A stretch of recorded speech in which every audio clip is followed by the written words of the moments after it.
Okay, so, we always love digging into the stuff you bring, and this time is no different. Mm-hmm. You've given us a really fascinating set of sources on tariffs this time around, and not just, any tariffs. Right. This is about the long-term impact.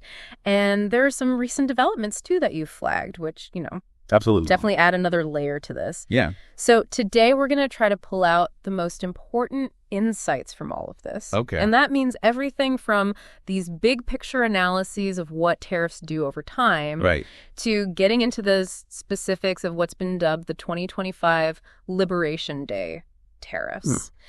And, it's really interesting because we also have some historical examples That was so important. to look back at. So it's not just about trade balances here. Right. We really want to understand how tariffs ripple out and how they impact international relations and global trade and even, The big picture. the geopolitical stability of the whole world. Yeah, it's so easy to get caught up in the day-to-day headlines. Yeah. And lose sight of that bigger picture. And that's exactly what we're trying to avoid today. Yeah, looking beyond those immediate reactions. Absolutely. I think what's so interesting about the material you've brought is how these different perspectives play off each other. Okay. We've got the overarching theories about how tariffs work, and then you have the very concrete current policy, and then... The historical precedents. Yes, exactly. Yeah. They really illuminate each other in a fascinating way. I agree. You could see those theoretical long-term impacts potentially playing out in real time.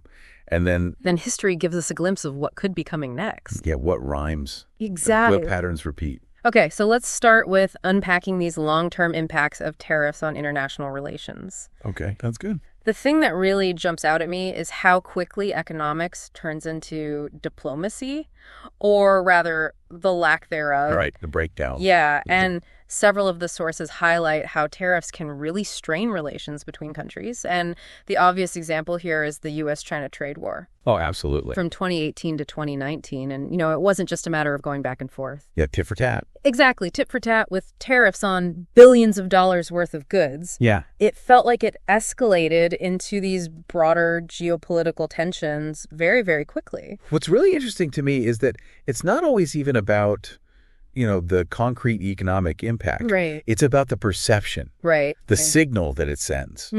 Because what tariffs can do is they can erode that kind of soft power Yeah. that's built up through years of, diplomatic efforts. And, instead of having that trust and goodwill, Yeah. you've got this transactional adversarial relationship. Right. And that is really hard to reverse. And because it's reciprocal, right? Yeah. If one country does it, Mm-hmm. the other one feels obligated. Almost forced to respond. Right. Like they have to respond in kind. Exactly. And it can spiral out of control. And it creates this mistrust that spills over. Yeah, and it impacts other areas of international relations too. Yeah. Right. So it's not just about how rivals see these actions either. Right. The sources point out that even allies can feel betrayed Absolutely. when tariffs are perceived as unilateral or protectionist. Yeah, it feels like a broken promise. Yeah, like the example of the Trump administration's steel and aluminum tariffs on NATO allies. Right. I mean, that really shook things up. That was huge. It made people question the reliability. It undermined the core of the alliance. Right, when it seems like economic interests are the priority. Suddenly you're not so sure who you can depend on. It feels like a breakdown of the established rules of the game. Right? The sources even talk about how tariffs destabilize the whole global trade system Absolutely. because it chips away at these multilateral agreements. Like the WTO. Yeah, exactly. Yes. The WTO. Those are the foundations of international trade. And if countries start acting unilaterally, If they're going it alone with these tariffs. yeah, then these organizations lose their power. And then we might end up with these fragmented trading blocks instead of this unified global system. And it's not as simple as trade just disappearing either. No, not at all. The sources talk about these economic reallocations, or what they call trade diversion. Right. So, Okay. for example, when the U.S. and China were in the middle of their trade war, Yeah. countries like Brazil and France suddenly had all these new opportunities. They benefited. They were like the surprise winners. Right place, right time. Yeah. So can you talk about how significant these shifts tend to be? Sure. Do they really offset the losses in the countries that are directly involved in the tariff war? So this is a good question. And the answer is it's complicated. Okay. Some countries might see a temporary bump in their exports because of this trade diversion. Right. It's almost never a complete offset Okay. for the countries that are really in the thick of it. Right. And what's really important to remember is that these shifts can create new dependencies and vulnerabilities. Okay. So yeah, you might see a short-term gain, Right. but in the long run, these tariffs can disrupt global supply chains. In a big way. Yeah, and companies have to rethink their entire production networks. Wow. And that can introduce inefficiencies and actually reduce the kind of interdependence that can sometimes contribute to stability. Right, because if countries aren't relying on each other for essential goods, then there's less incentive to cooperate. Right, exactly. And that can paradoxically increase the risk of conflict. That's a really interesting point. It's counterintuitive in a way. It is. But that's how these things can play out. Okay, and then we have this idea of using tariffs as geopolitical tools. Oh, yeah, they could be weapons. Right. The sources mention examples like the U.S. using tariffs against China over intellectual property concerns. Right. Or energy-related tariffs aimed at countries like Venezuela. Yeah. Trying to exert pressure. So it's like trade becomes another battleground in this global competition. Economic warfare. Yeah, exactly. And that's what can fuel this geopolitical polarization that we see. Yeah, it creates these competing blocks with different economic and political leanings. So these tariff wars aren't just about the bottom line. No, they chase the balance of power. In a big way. Globally. Okay, so let's look at the domestic side of things. Okay. It seems like tariffs often become part of populist political platforms. Right, it can be a powerful message. But the sources warn that while this might play well with certain groups at home, it can alienate allies on the international stage. Yeah, and it can backfire. Right. And in the long run, those economic consequences... Like higher prices for consumers. Exactly, and the drag on GDP. Right. Those can actually undermine a country's global standing. You might think you're making your country stronger, but you could be weakening it. In the long run. Yeah. Yeah. And it raises this important question of who really pays the price right. for these policies, because the goal might be to protect domestic industries, but the evidence suggests that it's often consumers who end up paying more. Yeah. Through those higher prices. Exactly. And then the economy as a whole can suffer because of reduced growth. And that affects a country's ability to exert influence on the world stage. Absolutely. Its soft power diminishes. And what about developing countries? Yeah, they face unique challenges. The sources highlight how they often get shut out of major markets because of tariffs imposed by developed countries. Right. And because their economies often rely on just a few key exports. They're more vulnerable. They're way more vulnerable to any sudden changes in policies. They don't have the same kind of flexibility. So it creates this inherent instability. It's a precarious position for them to be in. Right. Okay, so we've got a pretty good overview of the general long-term effects now. Yeah. Let's focus on this specific case study. Okay. Trump's 2025 Liberation Day tariffs. This is where it gets real. Yeah, it brings all of those long-term possibilities into focus. Absolutely. It's built around this idea of reciprocity. Okay. So essentially matching foreign tariffs on U.S. goods. Tit for tat again. Exactly. And they give the examples of the EU auto tariff and India's motorcycle tariff. Right. Which, you know, on the surface seems pretty straightforward. Yeah. But then you see the scale of the proposed changes. It's massive. It's huge. So what are your initial thoughts on this whole reciprocity approach? Well, it's fascinating because it's trying to create this symmetrical trade environment. Yeah. You tax our goods, we'll tax yours equally. Right.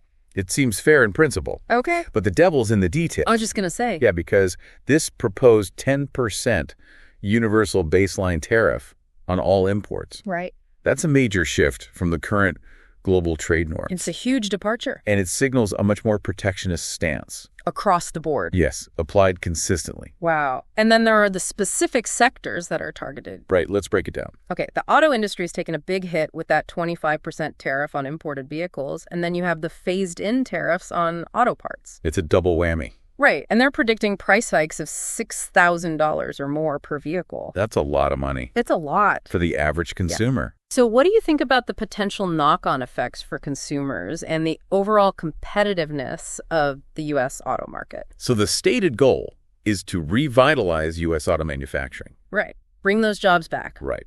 But the immediate impact is going to be higher costs for American consumers. Yeah. Whether that actually leads to more production in the U.S., especially without other incentives like subsidies. Right. That's a big question mark. So the energy sector is also in the crosshairs. Oh, yeah. With a proposed 25% tariff on nations buying Venezuelan oil and gas. Right. And it seems like the goal there is twofold. Okay. To put pressure on the Maduro regime. Right. And also to target countries like China and India and some EU refiners. To boost U.S. energy dominance. Exactly. So it's a geopolitical play as much as an economic one. Yeah, it's using trade as leverage. Exactly.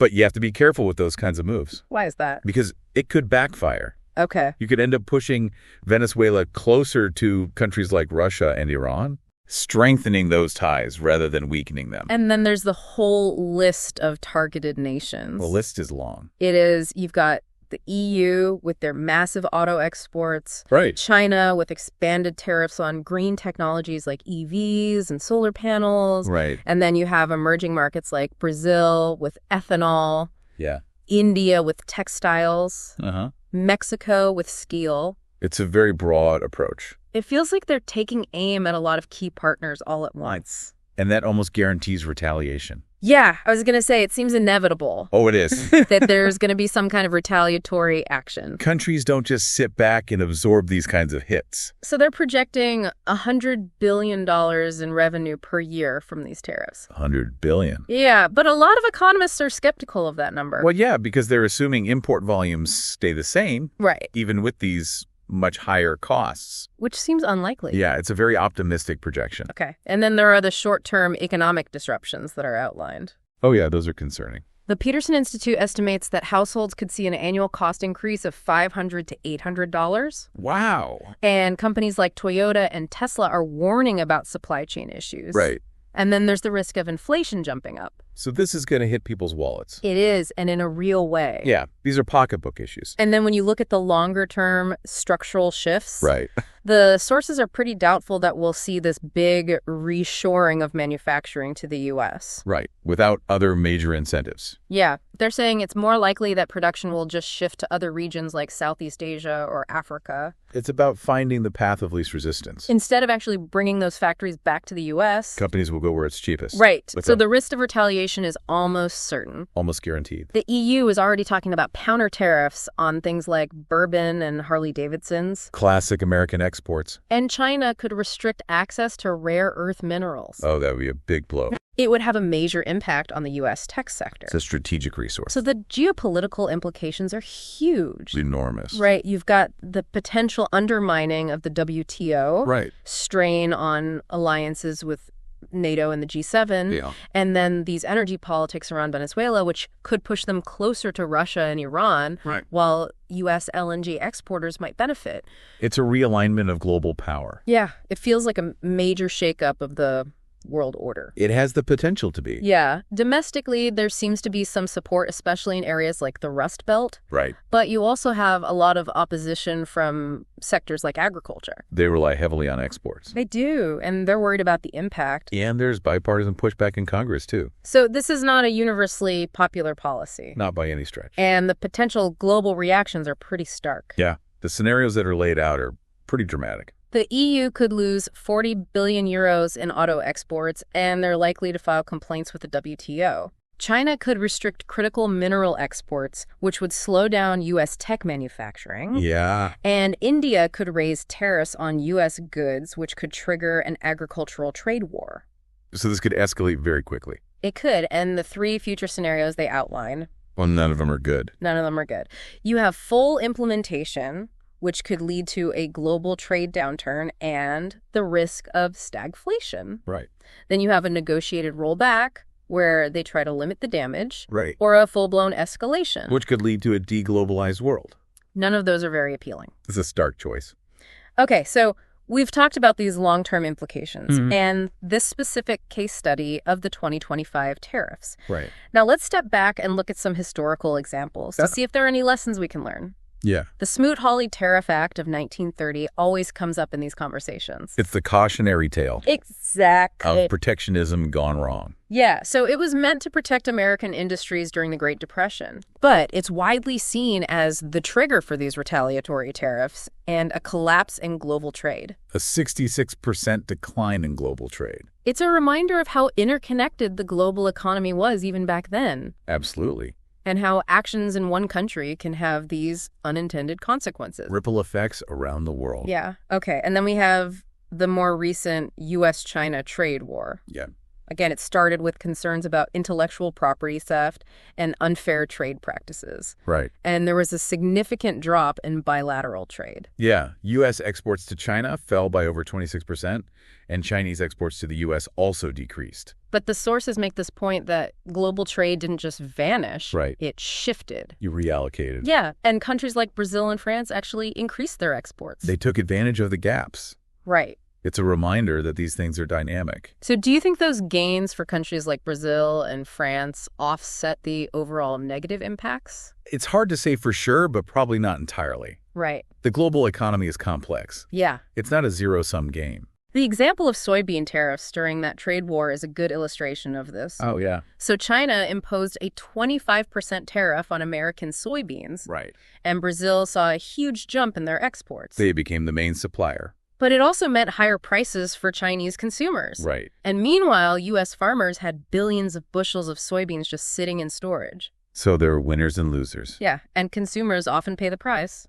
Through those higher prices. Okay, and then there were the steel and aluminum tariffs in 2018. Right. Which they put in place using Section 232. Right. And they did seem to give domestic producers in those sectors a temporary boost. A short-term win. But industries that rely on steel and aluminum, like automotive and construction, they had to pay more for those materials. Their input costs went up, and then we saw those retaliatory tariffs on U.S. exports, like bourbon and motorcycles. The ripple effects. Yeah, it's like a chain reaction. It always is. So looking back at these historical tariff wars, what's the main takeaway? Well, I think the sources really emphasize this retaliatory dynamic. Yeah. Whether it was the reaction to Smoot-Hawley or the back and forth between the U.S. and China right. more recently. Right. These tit-for-tat actions, they tend to escalate the economic harm. Yeah. And they disrupt supply chains and reduce GDP growth for everyone involved. So tariffs might be implemented with these short-term goals in mind. Right. But they often have the opposite effect. Yeah, and the interconnected nature of the global economy just makes those negative consequences even worse. Absolutely. Okay, so it's clear from this deep dive that the long-term effects of tariffs are complex. Very complex. They have far-reaching consequences, and it's not just about trade statistics. Right. It's about how countries interact on the world stage. Yeah. About the stability of the global economy. The whole system. And about geopolitical stability. It's all connected. The historical examples and the details of the 2025 tariff rollout. They really bring it home. They do. That economic policies have these diplomatic and strategic consequences. And what might seem like a narrow short-term goal can have these huge ripple effects. So as we wrap up here, I want to leave you with a final thought. Okay. Given all of these insights, what do you think are the most critical factors to watch as the global trade landscape continues to evolve? Mm-hmm. And when you think about all of the potential economic disruptions, the retaliation, the geopolitical shifts. Yeah. Who do you think is going to bear the brunt of these policies in the end? It's a question worth pondering. It is, and it's worth thinking about how these changes might impact your own interests and your industry. It's a global issue with very local consequences. Absolutely. Thanks for diving in with us. It's always a pleasure. Until next time.